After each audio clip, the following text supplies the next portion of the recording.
கடையை எங்களுக்கே கொடுத்துருங்க ஐயா. வட்டாட்சியர் ஐயா, கடையை எங்களுக்கே கொடுத்துருங்க. கடவுளே, தெய்வமே, எங்களுக்கே கொடுங்க அந்த கடையை. ஐயா எங்களுக்கே கொடுங்க.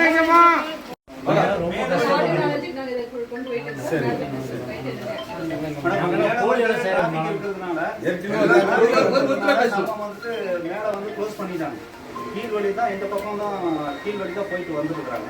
ஸோ இடத்துல எதுவுமே இல்லைங்க, எந்த பாதிப்பும் கிடையாது. நீங்க எல்லாமே அங்க குடியிருக்கிறீங்களா?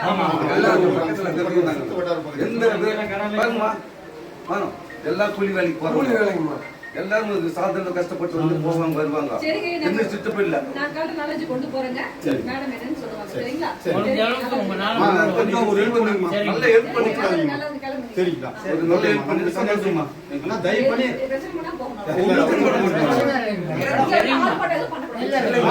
எங்க அந்த கடையை விட்டீங்கன்னா வெளியிலாம இருக்கும்.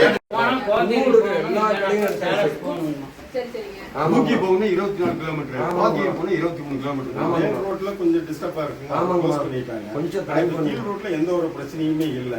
ஒரு தனி நபர் தேவையில்லாம ஆள் போஸ்டுகளை அடிச்சு ஆர்ப்பாட்டம்ன்ற பேர்ல எல்லாத்துக்கும் பாதிக்கிற மாதிரி பண்ணி தருவாரு. கை நியாயம் என்ன இருக்கு அது கொஞ்சம் கொடுத்தீங்கன்னா கொண்டாங்க. அது காலேஜுக்கு அதுக்கு 1 கிலோமீட்டர் கொஞ்சம் ஒரு தயவு பண்ணுங்க. சரி. குலதெய்வமே, தெய்வமே, கடவுளே எங்களுக்கு கொடுங்க.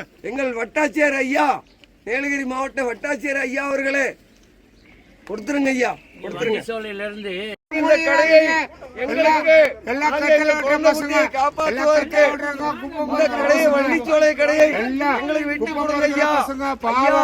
ஒரு 300 ரூபாய் தமிழக முதல்வரே, 300 ரூபாய் நாங்கள் ஒரு 150 எங்கள் குழந்தைகளை காப்பாற்ற முடியும் ஐயா.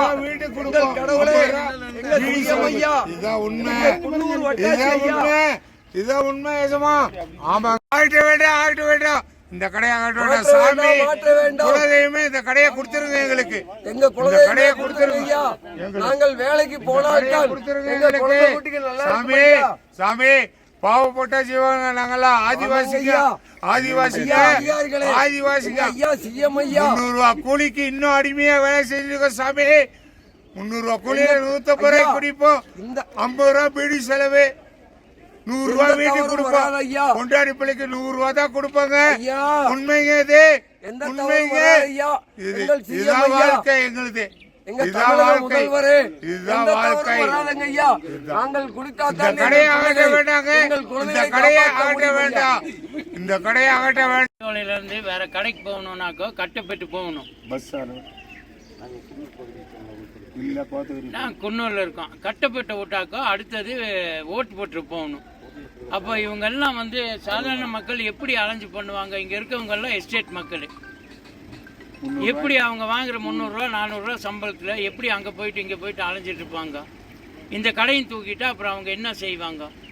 அரசாங்கம் இதுக்கு ஒரு நல்ல நடவடிக்கை எடுக்கணும்.